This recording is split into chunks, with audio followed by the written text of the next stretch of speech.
Hi കൂട്ടുകാരെ, എല്ലാവർക്കും ടെക്ലോട്ടാപ്പിയുടെ അടുത്ത വീഡിയോയിലേക്ക് സ്വാഗതം. സ്കൂളുകളൊക്കെ തുറന്നു, പ്ലസ് ടുവും കോളേജും ഒക്കെ ഇപ്പോൾ തുറക്കും. ശരിക്കും പറഞ്ഞു കഴിഞ്ഞാൽ ഏറ്റവും കൂടുതൽ കമ്പ്യൂട്ടറുകൾ വിറ്റുപോകുന്ന ഒരു സമയമാണിത്. ലാപ്ടോപ്പും ഡെസ്ക്ടോപ്പും ഒക്കെ വിറ്റുപോകുന്ന സമയമാണിത്. ഒരുപാട് പേര് പാരൻസ് കുട്ടികൾക്കായിട്ട് കമ്പ്യൂട്ടർ വാങ്ങുന്ന സമയമൊക്കെയാണ്. അപ്പോൾ അവർക്ക് വേണ്ടി കുറച്ച് കാര്യങ്ങൾ പറയണമെന്ന് എനിക്ക് തോന്നി. അത് പാരൻസിന് വേണ്ടി മാത്രമല്ല കേട്ടോ, നിങ്ങൾ സ്വയം ഒരു കമ്പ്യൂട്ടർ വാങ്ങാൻ പോകുകയാണെന്ന് വെച്ച് കഴിഞ്ഞാൽ നിങ്ങൾക്കും ഇത് ഉപകാരപ്പെടും. വളരെ ഡീറ്റെയിൽ ആയിട്ടുള്ള കാര്യങ്ങളൊന്നുമല്ല, പക്ഷേ അത്യാവശ്യം ശ്രദ്ധിക്കേണ്ട കുറച്ച് കാര്യങ്ങളാണ്. അപ്പോൾ വീഡിയോ ഫുള്ളായിട്ട് കാണാം. കുറച്ച് അധികം കാര്യങ്ങൾ പറയാനുള്ളതുകൊണ്ട് തന്നെ 2 ഭാഗങ്ങളായിട്ടാണ് ഈ വീഡിയോ ചെയ്യുന്നത്. അപ്പോൾ ഈ 2 വീഡിയോകളും മുഴുവനായിട്ട് കാണാൻ ശ്രമിക്കുക.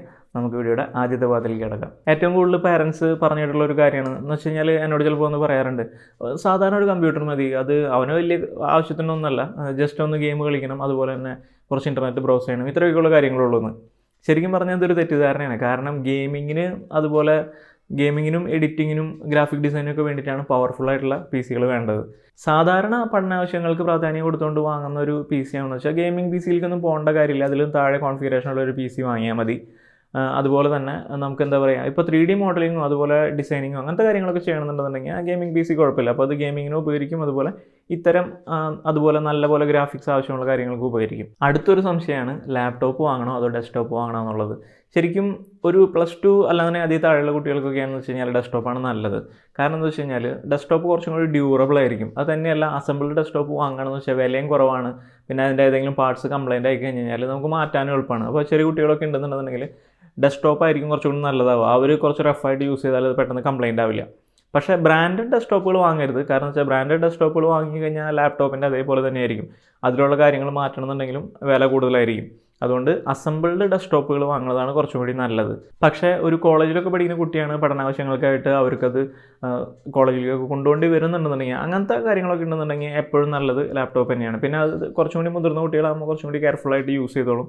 അടുത്ത കാര്യം എന്ന് വെച്ച് കഴിഞ്ഞാൽ, ഈ ലാപ്ടോപ്പ് അല്ലെങ്കിൽ ഡെസ്ക്ടോപ്പ് ഉപയോഗിച്ച് നമ്മൾ എന്താണ് ചെയ്യാൻ പോകുന്നത് അത് തീരുമാനിച്ചുകൊണ്ടാണ് നമ്മൾ ഏത് പ്രോസസ്സർ ഇതിൽ വേണം എന്നുള്ളത് തീരുമാനിക്കേണ്ടത്. ഈ പ്രോസസ്സറിൻ്റെ ബേസ് ചെയ്തുകൊണ്ടായിരിക്കും ഈ ഒരു ലാപ്ടോപ്പിൻ്റെ അല്ലെങ്കിൽ കമ്പ്യൂട്ടറിൻ്റെ വിലയും നമ്മൾ തീരുമാനിക്കുന്നത്.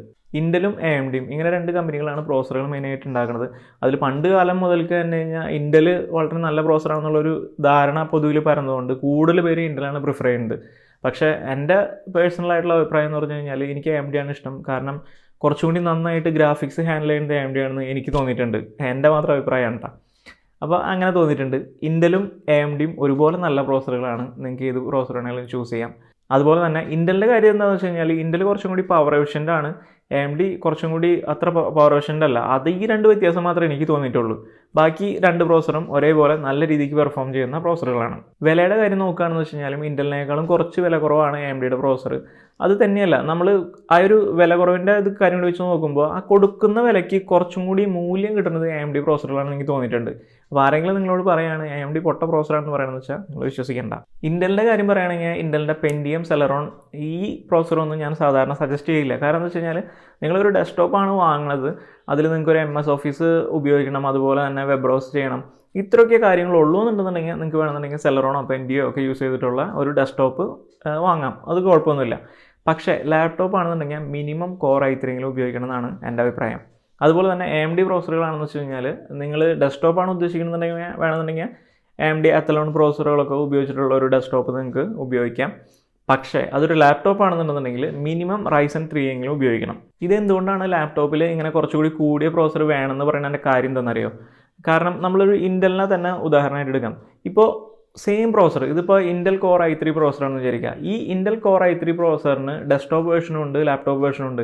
ഇത് രണ്ടും പ്രോഗ്രാം ചെയ്തിരിക്കുന്നത് വ്യത്യസ്ത രീതികളിലായിരിക്കും. അതായത് ഡെസ്ക്ടോപ്പ് വേർഷനിൽ കുറച്ച് പെർഫോമൻസും സ്പീഡും ഒക്കെ കൂടുതലായിരിക്കും. ലാപ്ടോപ്പ് വേർഷനിൽ അതിൻ്റെ പെർഫോമൻസും സ്പീഡും ഇത്തിരി കുറച്ച് വയ്ക്കും. കാരണം എന്താണെന്ന് വെച്ച് കഴിഞ്ഞാൽ, ഈ പെർഫോമൻസും സ്പീഡും കൂടുന്നതനുസരിച്ച്, അതായത് ഈ ക്ലോക്ക് സ്പീഡൊക്കെ കൂടുന്നതനുസരിച്ച് പവർ കൂടുതൽ ഉപയോഗിക്കും. അതുപോലെ തന്നെ ഇത് പ്രോസസ്സർ കൂടുതലായിട്ട് ഹീറ്റാവും. നമ്മുടെ ലാപ്ടോപ്പിൻ്റെ ഉള്ളിലാണെന്ന് വെച്ച് കഴിഞ്ഞാൽ ഈ കൂളിംഗ് സിസ്റ്റം ഘടിപ്പിക്കാനായിട്ടുള്ള സ്ഥലം വളരെ കുറവാണ്.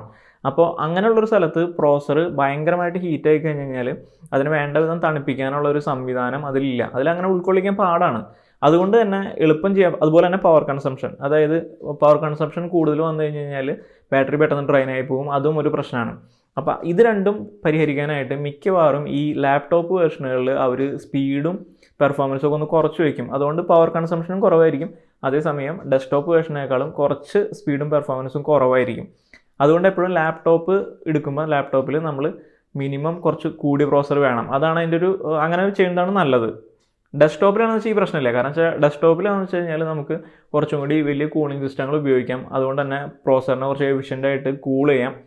പവർ കൺസംഷൻ്റെ കാര്യം കുഴപ്പമില്ല. കാരണം നമ്മളത് പ്ലഗ് ഇൻ ചെയ്ത് യൂസ് ചെയ്യുന്ന സാധനമാണ്. എപ്പോഴും പവർ ഡയറക്റ്റ് കറണ്ട് വലിച്ച് യൂസ് ചെയ്യുന്ന സംഭവമാണ്. ബാറ്ററി ഒന്നും തീർന്നു പോകുന്ന പ്രശ്നമില്ല.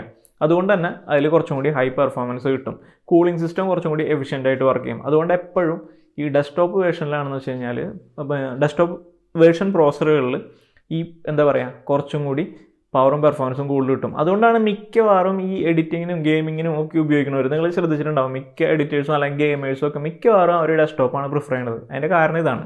പിന്നെ വേറൊരു തട്ടിപ്പ് ഇപ്പോൾ നടക്കണമെന്ന് വെച്ച് കഴിഞ്ഞാൽ ചില കമ്പ്യൂട്ടറുകളൊക്കെ എല്ലാവരും ചെയ്യണില്ല, പക്ഷേ ചിലർ ചെയ്യുന്ന ഒരു കാര്യം, എനിക്കതിനോട് യോജിപ്പില്ല. കാര്യം എന്താണെന്ന് വെച്ച് കഴിഞ്ഞാൽ അവർ പറയും വെച്ചാൽ ഇൻ്റൽ കോർ i5 പ്രോസസ്സർ വെച്ചിട്ടുള്ള ഡെസ്ക്ടോപ്പ് 20,000 രൂപയ്ക്കെന്നൊക്കെ പറഞ്ഞ് വിൽക്കുന്നുണ്ട്.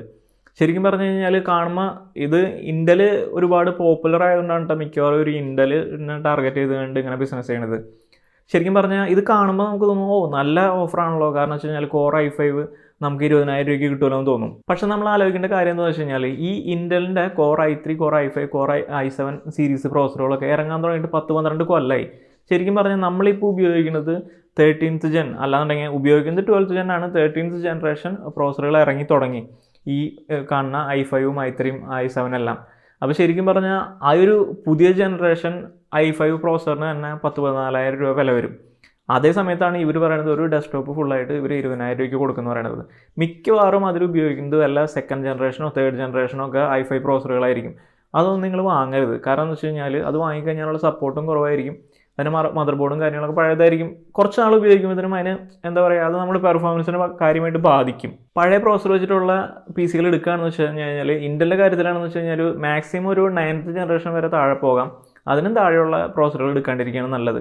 AMDയുടെ കാര്യം പറയുകയാണെന്ന് വെച്ച് കഴിഞ്ഞാൽ നിങ്ങളൊരു 4-5 കൊല്ലം മുമ്പ് വരെ പഴക്കമുള്ള പ്രോസസ്സറുകൾ ഉപയോഗിക്കുന്നതുകൊണ്ട് തെറ്റില്ല.